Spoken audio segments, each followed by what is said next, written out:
જય ગુરુદેવ મિત્રો, કેમ છો બધા? મજામાં? આપણે અત્યારે 7 વાગી ગયા છે અને ભીંડાનો ઢેકલો થઈ ગયો. તો આ કાયમી શરૂઆત છે જ ભીંડાની. આ 100 કિલો ભીંડા વિતરા બરબાદ. અડધા વીઘાના ભીંડા છે, ભૂકા કાઢી નાખેલો. અને પછી એક નંબર ભીંડાનો કલર તો જો પણ તમે એકદમ લીલો ગ્રીનરી આવો. આમ જો માર્કેટમાં નામથી વેચાય હો ભીંડો. બાપુ જસાપુર નામ જ કાપી છે ઓખાને. ખેડૂત ભાઈઓ, આ ભીંડો તમે એકવાર વાવી જોજો, માલા માલ થઈ ગયા હો. હા, એવો મેરો છે આ. અને ઉતારો એટલો રોજે ઉતારવાનો, એક દી ખાલી નહીં જતો.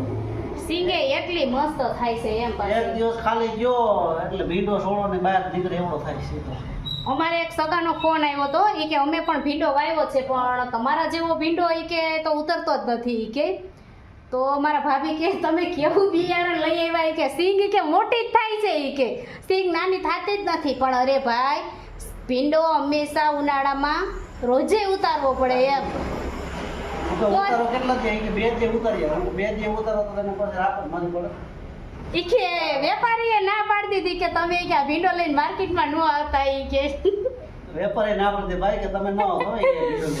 એટલે કોઈ હસવાની વાત નથી, આ તો સમજવાની વાત છે કે ભાઈ ખેતીનું બીજા લોકોને ના ખબર પડતી હોય તો જાણવું જરૂરી છે એમ. અનુભવનો અનુભવ ન હોય સમજાણું. આપણી ખેતીનો અનુભવ આપણે જાતે જ કરવો પડે તો જ આપને ખ્યાલ આવે એમ. ઈ થાકી ગયા હતા કે ભીંડાનું શાક ખાવાનું બંધ કરી દેવું. અને ભાવ નો આવે ને તો ખેડૂત ભાઈઓને ભીંડો ઉતારવાય ન ગમે હો, એ વાત તો સાચી છે એમ. કડવા તોડે. કડવા તો બરોબર છે ઈ. ચાલો ત્યારે તમારા ગામમાં શું ભાવ હાલતો હોય ભીંડાનો કોમેન્ટમાં જ્યારે જણાવજો. બાકી આપણે તમને ભાવ જણાવશું ચોક્કસ. જય ગુરુદેવ.